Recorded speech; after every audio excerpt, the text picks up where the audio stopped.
Baina TV, connected to your world.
Good afternoon to you and welcome to Bena Midday News coming to you live from Atomic Junction, Benab House, Medina. My name is Sharifato Ayuba. Coming up this afternoon, I'll eliminate all wasteful project if elected, says Mahama. Call of strike. Health Ministry appeals to medical laboratory workers, and stopping Galamsey crucial to salvaging Ghana's cocoa industry. Details of the stories comes up shortly.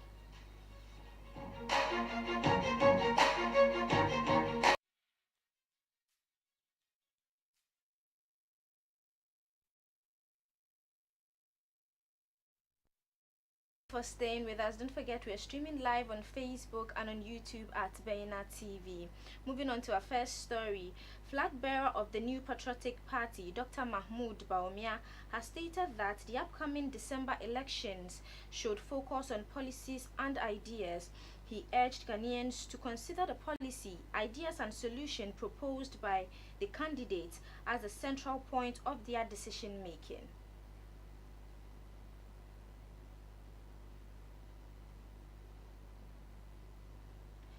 Addressing the nation during the Eid al-Adha celebrations held at the State House in Accra, the Vice President highlighted the importance of unity and policy-driven discourse in the electoral process. He said the focus of the election should be about policies, ideas and solutions that the respective candidates have for the country. Dr. Bawumia also remarked on Ghana's status as a beacon of peace, noting the country's position as the most peaceful in West Africa, ranking highly on the continent for its tranquility.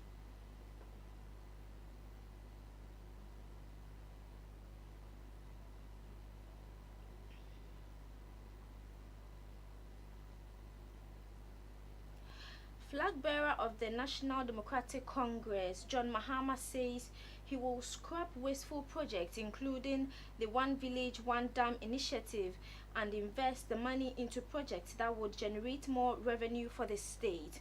According to him, the current economic crisis the country faces requires strategic decisions, including cutting government expenditure.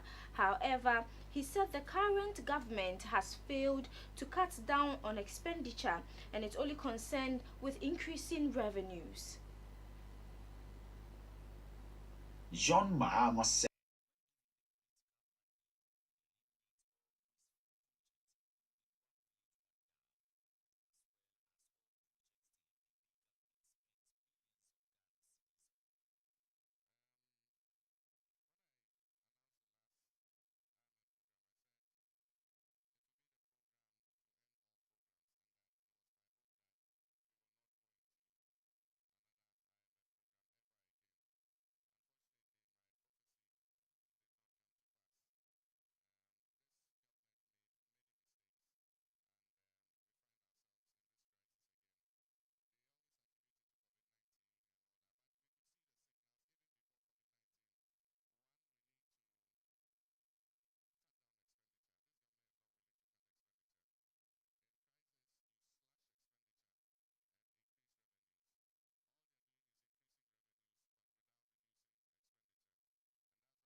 other stories, the Ministry of Health has appealed to the Medical Laboratory Professional Workers Union to call off its strike and return to the negotiation table. The ministry said it acknowledges all the union's demands for improved working conditions and is currently ready to address them at the negotiation table. In a press release signed by the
The General Agricultural Workers Union says there are no immediate solutions to addressing challenges that have bedeviled Ghana's cocoa sector.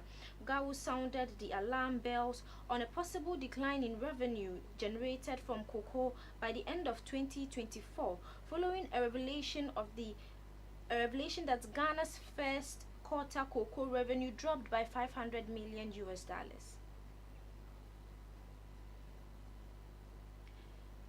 Speaking to the media in Accra, General Secretary of GAO, Edward Karawe, said despite the reality, the government must still begin cracking the whip on illegal small-scale miners to avert possible future damages to the cocoa sector. He said there is a need for the country to appreciate the negative impact of galamsey on cocoa production and the economy has no immediate solution. He added that it would take years to be able to reverse the harm that has been caused to the environment. Edward Karawe emphasized on the need to put efforts in reclaiming lands destroyed by galamsey activities, as well as rejuvenating the forest and purifying the rivers.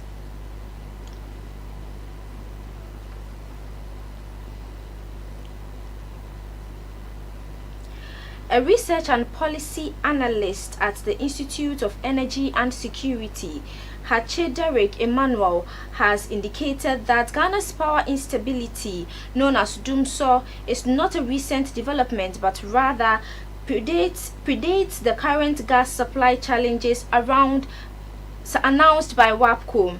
According to Mr. Hache, the country has been grappling with a power generation deficit of about 600 megawatts since the beginning of the year.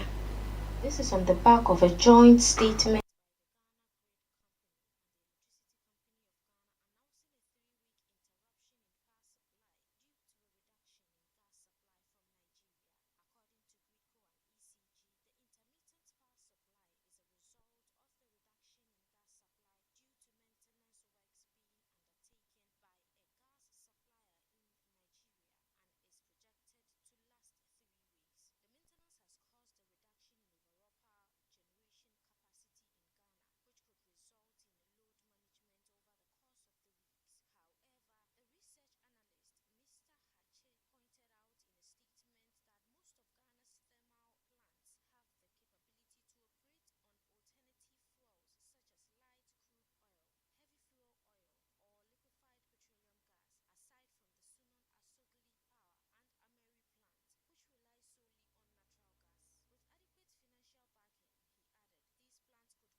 Israeli officials say Prime Minister Benjamin Netanyahu has dissolved the influential war cabinet that was tasked with steering the war in Gaza.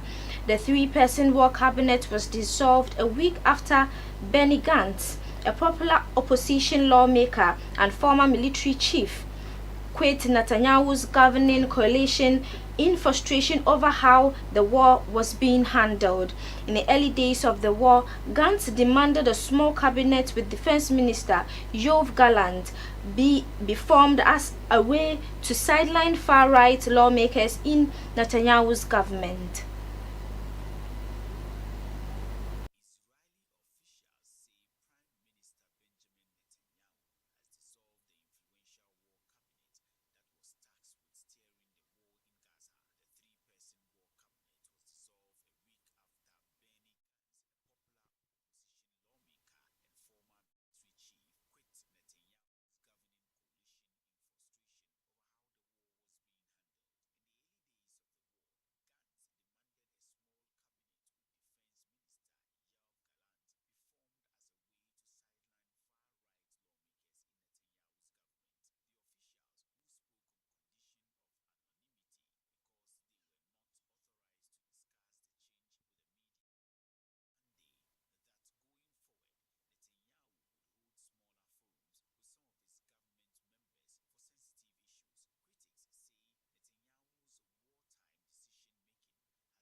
To Palestinians who are facing widespread hunger. Israel launched the war after Hamas's October 7 attack, in which militants stormed into southern Israel, killed some 1,200 people, mostly civilians, and abducted about 250.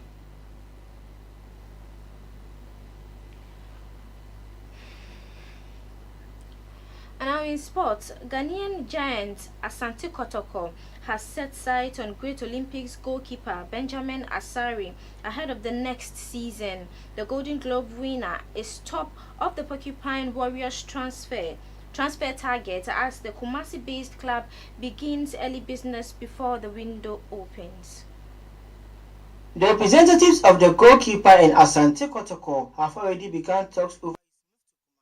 Asare is seen as a potential replacement for Moise Bauti and Jalad Ibrahim, who are set to leave the club following the end of the 2023-2024 campaign. Having lost their place to Frederick Asare, Ibrahim and Poeti are set to leave the club for more playing opportunities elsewhere. Meanwhile, Asare is hoping to continue his career in the top division after Great Olympics were relegated from the Ghana Premier League. In the just-ended campaign, Asare kept 16 clean sheets despite Olympic struggles, earning him the best shot stopper in the league.